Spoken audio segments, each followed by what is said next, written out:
Olá pessoal, hoje nós estamos no 20º estudo do livro Nosso Lar. Sejam muito bem-vindos e hoje a gente continua do último capítulo que nós falamos. O governador estava dando ali a sua palestra, a sua orientação para o Ministério da Regeneração e havia começado o grande conflito.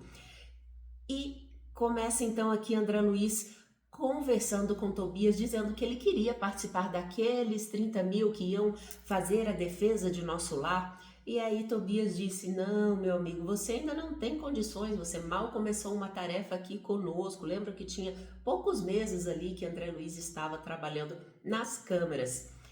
E ele falou: calma aí, que se eles vão para as áreas de defesa, vão ficar muitos buracos aqui para serem cobertos e todos teremos trabalho.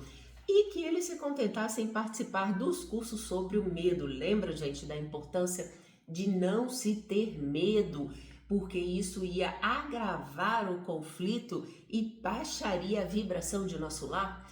Lembrando que isso também vale para nós. E é neste momento aqui que Lísias convida André Luiz para conhecer o ministro Benevenuto. Esse nome, gente, me pega todas as vezes, mas enfim, era um ministro ali de Nosso Lar que havia estado na Polônia acompanhando o conflito lá e, claro, ao pessoal que estava ajudando. E ele dizia que os espíritos que trabalhavam já lá na guerra na Europa estavam muito mais bem preparados que nós aqui, porque a gente não tinha, inclusive, a estrutura que eles tinham para tanto recolher e acolher aqueles irmãos, quanto de estrutura emocional. Ele diz para nós, todas as tarefas de assistência imediata funcionam perfeitamente a despeito do ar asfixiante saturado de vibrações destruidoras. Já pensaram como deve ser pesado aquele ar lá? Inclusive na minha playlist aqui, Vida de Médium, tem um relato de projeção astral no meio de um conflito. É bem triste, viu, gente? Então, se vocês não têm um estômago, não assistam. Mas, enfim, tem uma descrição lá de uma parte, pelo menos, para que não seja um vídeo tenebroso. A ideia é que as pessoas se conscientizem, não se traumatizem. Mas, enfim, ele fala do campo de batalha invisível aos olhos terrestres, porque muitos daqueles espíritos continuam guerreando depois de desencarnados. Tanto porque eles não sabem que desencarnaram, muitas vezes estão ali no meio da confusão, e vocês devem se lembrar aí das obras espíritas, que quando você passa por uma morte muito aguda, muito súbita, pode ser que aquele espírito não perceba, e aí ele continua ali na guerra, inclusive plasma suas próprias armas, pegam ali pedra, pau, continua gritando e guerreando com o seu inimigo. E às vezes o desequilíbrio é tanto que começa a guerrear até entre o mesmo lado. Mas ele continua falando aqui para nós, nunca como na guerra, evidencia o espírito humano a condição de alma decaída, apresentando características essencialmente diabólicas. Realmente é bem complicado. Se vocês lembrarem aí dos vídeos anteriores, André Luiz estava contando para nós, né, que as hordas de espíritos de vibrações negativas acabavam sendo atraídos para a Terra e meio que se misturavam naquele conflito. Então havia realmente algo bem pesado por ali.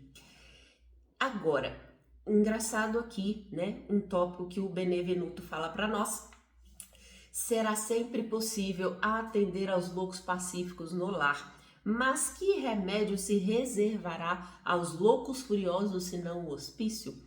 E aqui ele estava dizendo pra gente, claro, de uma forma figurativa, que aqueles que ainda tinham essa raiva, essa tristeza, essa angústia dentro de si, lá no campo armado, não tinham a menor condição de ser socorridos. Eles teriam que passar por um longo processo para que eles despertassem, para que então pudessem ser resgatados. E às vezes a gente tem guerras que foram séculos lá atrás e os espíritos ainda vagam naqueles locais guerreando entre si. É muito triste, mas acontece. E aí uma das pessoas que estava lá fala: mas a Europa é tão educada. Aí o ministro: é educada sim, intelectualmente, mas falta preparo religioso, falta Deus no coração, como a gente diz aqui no nosso Brasil. O Brasil, pelo menos, tem esse benefício. A maior parte do seu povo é espiritualizado e mesmo aqueles que dizem nem acreditar em Deus, ainda assim procuram ajudar um ao outro. Isso é um povo muito solícito e isso ajuda bastante a vibração do nosso país. Outra pessoa ainda questiona, mas e o espiritismo? E o ministro diz para nós que o espiritismo era uma grande esperança sim da humanidade, mas que caminhava ali a passo de formiguinha e que havia um grande problema. Pense, gente, que esse livro é lá da década de 40, mas não mudou muito não, é quase que um século depois, 80 e poucos anos. Ele fala para nós que muitos dos espíritos ainda traziam os vícios religiosos, né? Queriam receber muito e dar pouco de si, e queriam ainda muitas vezes manter determinados rituais. Hoje eu vejo muito nas páginas espíritas pessoas colocando a sua opinião própria, como se a doutrina permitisse aquilo. Infelizmente, uma coisa que tem acontecido muito, e a gente precisa ter o cuidado de separar quem está falando verdadeiramente algo que está dentro da doutrina ou algo que ele pessoalmente acredita. Muita gente, inclusive, não acredita nesses livros aqui de Chico Xavier. Eu, pessoalmente, acho complicado questionar um médium da idoneidade do Chico, então eu prefiro acreditar. Aliás, para mim, faz muito sentido os livros dele, principalmente quando a gente pega os livros mais para frente, que são científicos, e Chico nos traz novidades lá da década de 40, da década de 50, conforme ele foi psicografando, e que hoje estão sendo descobertos, como é o caso da pineal, que vai aparecer lá no Missionários da Luz. Mas isso é um papo para outro livro. E finalizando aquela reunião, Lísias toca a sua cítara e André Luiz conta para nós que ele se sentiu como se fosse no verdadeiro paraíso. As pessoas ali passaram a comungar das suas alegrias e a música também traz um grande benefício para as vibrações ambientes. Claro que a música é boa, né, gente? Quando André Luiz, inclusive, fica sozinho com Lísias, ele fala isso para o enfermeiro do auxílio e ele lhe repete, olha só, que quando nós estamos em um ambiente, as vibrações dos pensamentos dessas pessoas se entrelaçam e elas se nutrem umas das outras. Então imaginem vocês que nós temos uma grande gama de energias e aquilo se potencializa, se entrelaça como se fosse aquela grande nuvem e cada um depois recolhe o seu pedacinho da nuvem e todos saem nutridos de amor. E isso funciona em todos os ambientes, gente, inclusive nos ambientes ruins. Se você for num local muito pesado, vai ter aquela nuvem negra e um pedacinho dela vai acabar indo para você. Claro, se você estiver na mesma sintonia vibracional daquela nuvem. Mesma coisa, você pode estar num ambiente excelente, mas a sua vibração não alcança aquela do ambiente. E uma coisa que a gente fala muito em psicologia hoje em dia, principalmente a psicologia positiva. A última frase dele: quem se oferece diariamente à tristeza, nela se movimentará.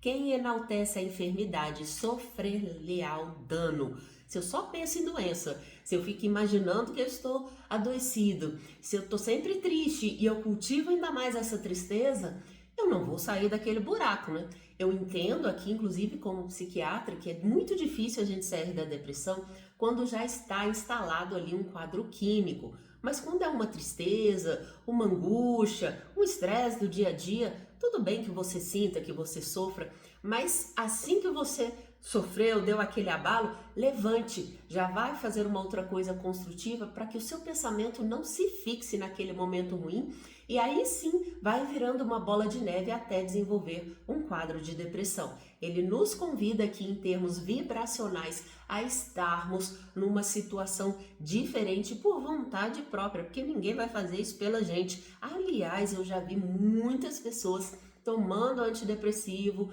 saindo do quadro de depressão, mas continuam cultivando tristeza, cultivando angústia, e aí fica difícil realmente qualquer tipo de tratamento funcionar. Agora, André Luiz vai trazer para nós um relato do governador, porque ele fala na sua palestra sobre a terra, sobre o umbral e sobre as trevas. E André questiona para Lísias, afinal de contas, onde ficam essas trevas? Que lugar é esse? Aí o Lísias vai explicar, ó, chamamos trevas as regiões mais inferiores que conhecemos, ou seja, abaixo do umbral, para dentro ainda da terra, porque ele fala, olha, a nossa tendência é olhar aqui na terra e para o céu, mas existe vida dentro dos oceanos e nas entranhas da terra. E ele fala que com a nossa falta de respeito para com a terra, que é um organismo vivo, vocês imaginem, as células do mineral, do vegetal, do animal, então a vida dentro dessa terra é uma vibração única, por isso que é complicado, às vezes tem uma guerra lá na Conchinchina e acaba vibrando aqui, porque a terra é uma só. Ele conta então que as trevas eram as regiões mais inferiores, mais densas, porque a Terra, sendo esse organismo vivo, exercia uma atração vibracional. E quanto mais denso o corpo espiritual, o perispírito, mais pesado ele ficava. E a Terra, atraindo pela gravidade aquilo que é mais pesado, tem mais dificuldade de subir, certo?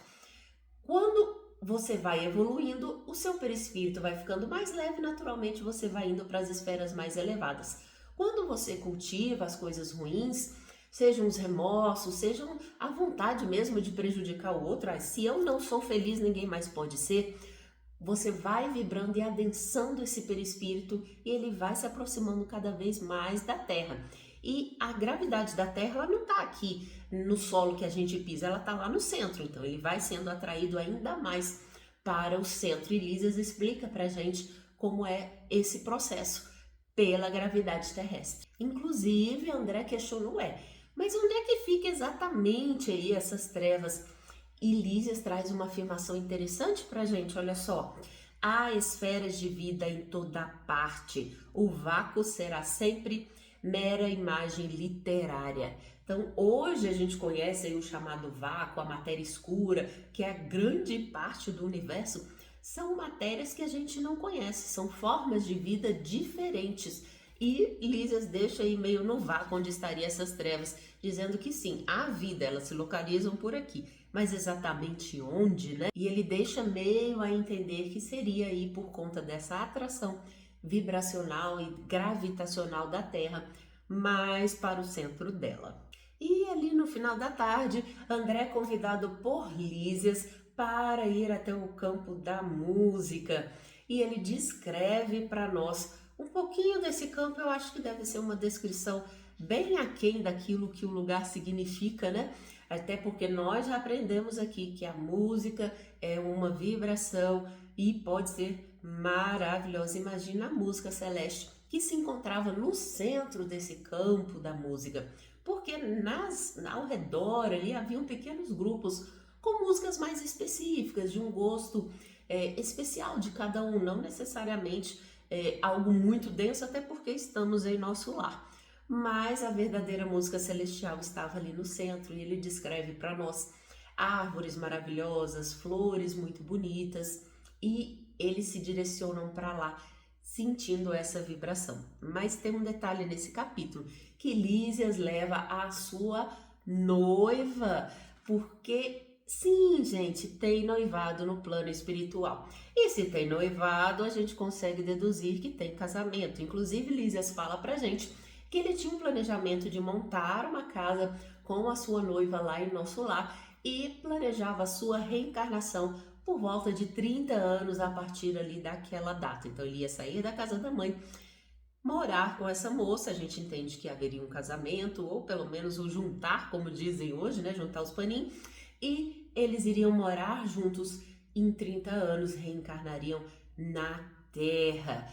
André fica meio assim, noivado? Mas se vocês lembrarem, o Tobias vivia com uma mulher lá no plano espiritual. Ah, mas eles tinham casado aqui na Terra. Nós temos que pensar que Lísias também se acompanhava já dessa noiva há muitas encarnações. Ele inclusive relata que ele sempre foi o problemático da relação, pelo menos ele dá a entender, inclusive criticando a grande liberdade que os homens têm na Terra, principalmente aí nessa década de 30, os homens mandavam em tudo, as mulheres praticamente não faziam nada. Hoje ainda existe um certo machismo, uma certa restrição às mulheres, de comportamento, de atividades, enfim. Tem diminuído bastante, mas naquela época lá, de década de 30, 40, havia essa pressão social importante. E ele fala para nós que, inclusive, era um benefício para as mulheres, porque elas já se educavam de certa forma. E ele traz uma frase interessante para vocês, olha só. Só é verdadeiramente livre quem aprende a obedecer. Como as mulheres estavam sempre obedecendo ali, sempre restritas nos seus comportamentos e nas suas atitudes, nas suas atividades profissionais, praticamente só cuidavam da casa e dos filhos, elas adquiriam uma humildade muito grande. Isso era um grande e importante trabalho para a evolução do espírito delas, e elas estariam aí à frente, pelo menos nesse quesito. André fala para nós das conversas ali no campo da música, que haviam pequenos grupinhos conversando naquele centro lá da música celeste, e muitos falavam de filosofia, de ciência e de Jesus, e sempre de Jesus com muita alegria. Aliás, eu pessoalmente não gosto de lembrar de Jesus na cruz, eu prefiro sempre imaginar um Jesus sorrindo para mim, né, com as suas vestes, umas vestes bem bonitas, daqueles judeus mesmo que utilizavam aquelas batas, né? E eu prefiro me lembrar de Jesus dessa forma, imaginá-lo assim, do que numa cruz relacionada a sofrimento, a dor. E André traz para nós que os grupos falavam de Jesus nessa alegria, nessa felicidade. Afinal de contas, é o que ele significa para nós, não é? Caminho, verdade e vida. Então, ele trouxe para nós a verdade, trouxe para nós um novo significado de vida, e o caminho, ele tem que ser de alegria e de bondade. E nós continuaremos aqui no próximo capítulo, não perca, nós vamos falar então da reencarnação de duas mulheres aqui de nosso lar. Vem comigo, não se esqueça de olhar as outras playlists deste canal, viu? Tem muita coisa interessante para vocês. Me sigam nas redes de vídeo curto, @Sentindo Espiritismo. Ficou com alguma dúvida, quer comentar algo? Coloca aqui nos comentários que eu sempre leio, dou aquela curtida. E se tiverem alguma dúvida, eu respondo também, tá bom? Beijo para vocês!